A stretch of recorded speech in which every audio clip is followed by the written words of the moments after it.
안녕하십니까. 개인회생위원 법원 출신 법무사 남태형입니다. 오늘은 개인 파산을 신청한 채무자가 사건을 진행하는 과정에서 법원에서 면책 불허가 사유에 해당하는 사항을 찾아내는 자료로 가장 중요하게 보는 부분인 채무자의 통장 거래 내역이 어떤 경우에 문제가 되는지와 어떻게 준비해야 하는지에 대하여 알아보겠습니다. 통장 거래 내역의 중요성은 채무자가 개인 파산을 신청하기 전에 일부러 재산을 처분하거나 숨기거나 빚을 늘리거나 특정한 채권자에게 진 빚만 먼저 갚는 등의 행위가 있었다면 면책을 받을 수 없으므로 이 부분을 확인하기 위해서입니다. 예를 들어 대출을 받았을 때 이 대출금이 어떻게 사용되었는지 소명해야 합니다. 사용처가 불분명하다면 소명을 요구하며 특히 현금 인출 부분이 많다면 편파 변제나 재산 은닉 행위가 아닌지 혹은 사행성 소비 지출이 아닌지 명확한 소명을 요구합니다. 통장 거래 내역과 관련하여 주의할 사항과 그 대응 방법에 대하여 안내하겠습니다. 먼저 통장 거래 내역의 기간에 대하여 알아보겠습니다. 대법원 예규에는 원칙적으로 과거 1년 전부터 현재까지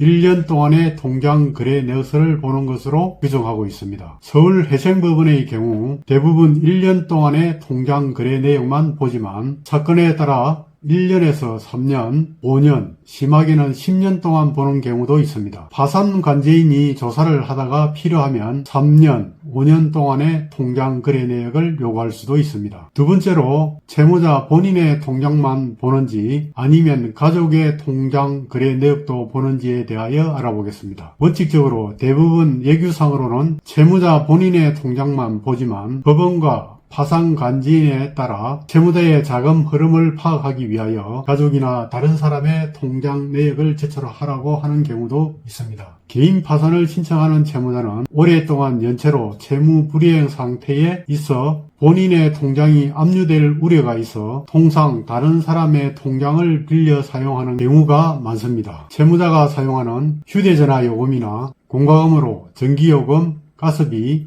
아파트 관리비나 임대료를 가족 통장으로 내거나 압류를 피하고자 급여 등을 가족 통장으로 받는 경우 가족의 통장 거래 내역을 요구하는 경우도 있습니다. 그리고 채무자의 주거래 통장만 보는지 아니면 채무자 본인 통장 내역 전체를 제출해야 하는지입니다. 대부분의 법원에서는 채무자 본인의 통장 거래 내역을 전부 제출하라고 합니다. 계좌정보 통합 관리 시스템에서 채무자 본인의 기본 계좌 내역과 상세 계좌 내역을 확인할 수 있습니다. 원칙적으로 주거래 통장만 제출하는 것이 아니라 내 명의의 모든 통장을 제출해야 합니다. 세 번째로 파산관제인이 채무자의 통장 거래 내역을 조사하면서 어떠한 내용을 보면서 면책 불허가 사유를 찾아내는지에 관하여 알아보겠습니다. 문제가 되는 사항으로 첫 번째, 소득 사실과 관련하여 파산관제인은 통장 거래 내역을 통하여 채무자 본인이 얼마를 벌고 있고 번 돈을 어디에 사용하였는지 그리고 대출받은 돈을 어디에 사용하였는지 알 수 있습니다. 오랫동안 신용불량 상태에 있는 채무자는 직장생활 또는 경제활동을 하고 있음에도 불구하고 자신의 통장을 사용하지 못하므로 가족이나 지인의 통장을 빌려서 소득이 입금되는 경우 본인의 수입을 허위로 신고하는 경우 문제가 됩니다. 법원에서 통장을 검토할 때 채무자 당사자 본인 것만 보는 것이 아니라 가족들 통장도 볼 수 있다는 점을 유의하셔야 됩니다. 두 번째로 재산 은닉이 있는지와 관련하여 예를 들어 파산 신청 전에 채무자가 소유했던 부동산, 차량 또는 보험을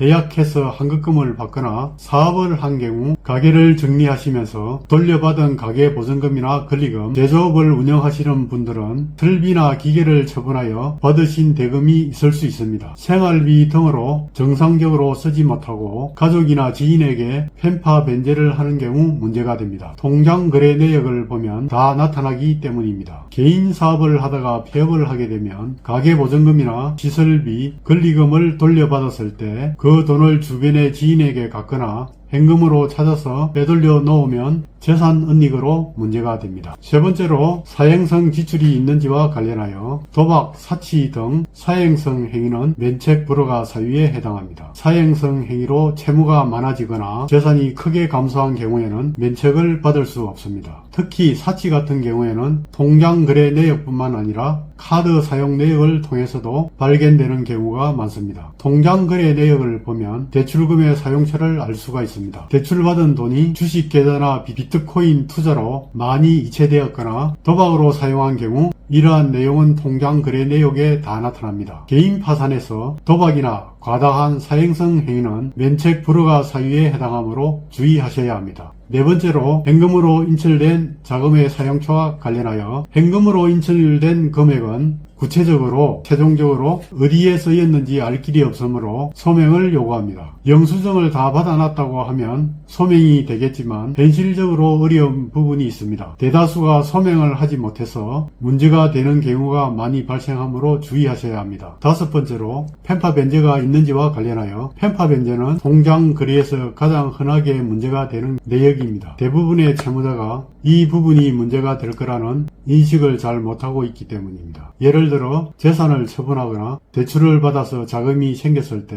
그 돈을 특정 채권자, 특히 가까운 가족이나 지인들에게 먼저 갚아주는 것이 문제가 됩니다. 특히 대출금이 들어왔는데 그 돈이 기존에 채무가 있던 은행, 카드사의 이자나 원금에 갚는 데 쓰이지 않고 특정 개인의 통장으로 이체가 되었다면 편파 변제로 의심받을 수 있으므로 주의하셔야 합니다. 이와 같이 통장 거래 내역상 명확하지 않은 금전에 거래 내역이 있다고 생각되면 먼저 전문가에게 미리 본인의 통장 거래 내역을 보여주시고 어떤 부분이 문제가 될지를 검토받아 보시고 개인 파산 신청을 하는 것이 꼭 필요하다고 생각됩니다. 통장 거래 내역에 대한 법원의 소명 요구가 있었으나 이를 입증할 수 있는 자료가 완벽한 경우는 그리 많지 않습니다. 소명 자료가 불충분한 경우에는 원칙적으로 면책 불허가 결정이 내려질 수 있으나 사안에 따라서는 법원의 재량 면책이 내려지는 경우도 있습니다. 재량 면책이란 면책 불허가 사유가 있다고 하더라도 파산을 이르게 된 경위 그 밖의 사정을 고려하여 상당하다고 인정되는 경우에 법원이 재량으로 면책을 허가하는 것을 말합니다. 재량 면책 결정이 내려지면 채무자가 소명하지 못한 금액은 법원에서 채무자에게 현금으로 받는 환수 절차가 진행될 염려가 있으므로 주의하셔야 합니다. 예를 들어 내가 소명하지 못한 현금 인출 부분, 편파 변제에 해당하는 금액이 있다면 그 중에서 일정 부분을 법원에 현금으로 납부해야 하기 때문입니다. 따라서 통장 거래 내역서를 기준으로 소명하지 못하여 재량 면책 사유에 해당한다면 전문 대리인을 통해 법원과 직접 내 금액을 최대한 조정할 수 있도록 대응하셔야 합니다. 무작정 개인 파산을 신청하기보다 문제가 될 수 있는 통장 거래 내역이 있다고 판단된다면 전문가의 조력을 받아 향후 소명 문제와 재량 면책 가능성에 대한 대응책까지 함께 준비하셔야 신속하게 파산 면책을 받을 수 있습니다. 이상으로 채무자 본인의 통장 거래 내역의 중요성과 면책 불허가 사유에 해당하는지와 주의하셔야 할 사항에 대하여 알아보았습니다. 전국 어디서든 전화 상담이 가능합니다. 전화 상담 후 사건 진행에 아무런 문제가 없으므로 편안하게 문의를 주시면 친절하게 안내해 드리겠습니다.